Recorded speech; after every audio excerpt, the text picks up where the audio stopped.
हमारा विषय है उदासीनता।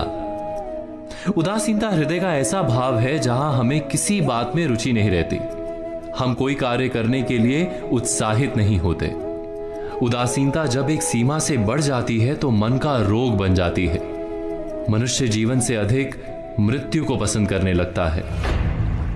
हम सब जीवन में कभी ना कभी उदासीनता का अनुभव अवश्य करते हैं। मन निराशा से भर जाता है और हम कार्य का त्याग कर बैठते हैं। अधिकतर हमारी उदासीनता कुछ समय के लिए ही होती है, इसलिए उससे होने वाली हानि को हम पहचान नहीं पाते।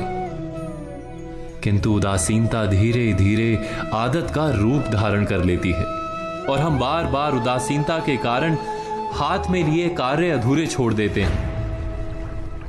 क्या हमारे सबके साथ ऐसा नहीं होता? तो वास्तव में उदासीनता क्या है?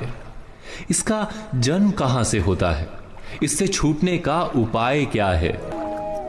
उदासीनता वास्तव में मन की ऐसी स्थिति का नाम है जब हमें अपनी तकलीफों, अपनी कठिनाइयों का कारण बाहर दिखाई देता है। हम कहते हैं कि समाज बुरा है, नौकर या स्वामी गलत है, पति या पत्नी का बर्ताव अनुचित है, जीवन की परिस्थितियां प्रतिकूल है, वक्त हमारा साथ नहीं दे रहा, वगैरह वगैरह।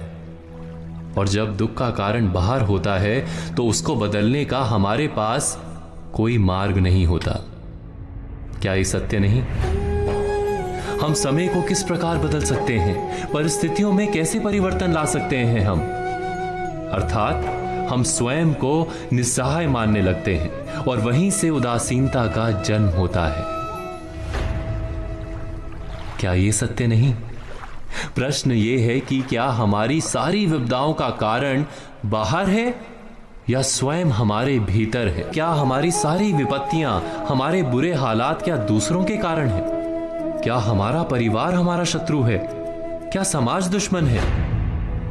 या हमारी परिस्थितियां हम स्वयं निर्मित करते हैं? विचार कीजिए, पतझड़ में पत्ते गिरा देने वाली ठंड क्या वृक्ष के साथ दुश्मनी कर रही है?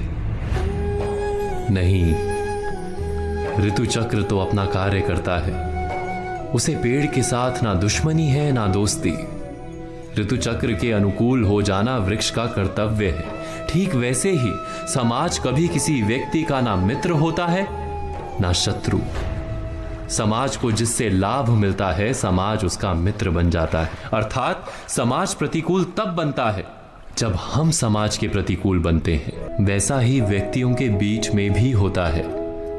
हम जिसे प्रेम करते हैं वो हमें प्रेम देता है, हम जिसे लाभ देते हैं वो हमें लाभ देता है। हमारे हालात बदलने के लिए हमें स्वयं अपने आप में परिवर्तन करना पड़ता है।